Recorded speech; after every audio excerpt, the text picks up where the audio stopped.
23শে জানুয়ারি নেতাজি সুভাষ চন্দ্র বসুর জন্মদিন।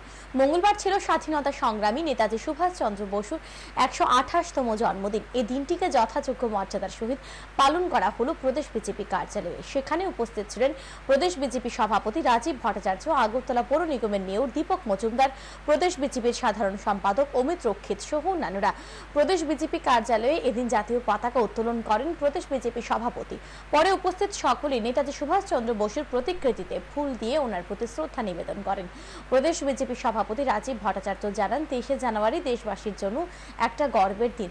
আজাদ হিন্দ বাহিনীর প্রতিষ্ঠাতা স্বাধীনতা সংগ্রামী নেতাজি সুভাষ চন্দ্র বসুর জন্মদিন 23শে জানুয়ারি।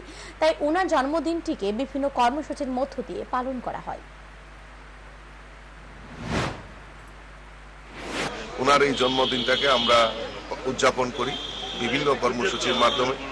আজকে আমরা আমাদের দলীয় কার্যালয়ে জাতীয় পতাকা উত্তোলন এবং ওনার প্রতিকৃতিতে মাল্যদানের মাধ্যমে আজকের এই নেতাজির শুভ জন্মদিনটাকে আমরা উদযাপন করছি এবং আমাদের প্রত্যেক কার্যালয়ে এবং প্রত্যেক বুথে বুথে এই নেতাজি সুভাষচন্দ্র বসুর জন্মদিনটাকে আমরা উদযাপন করছি।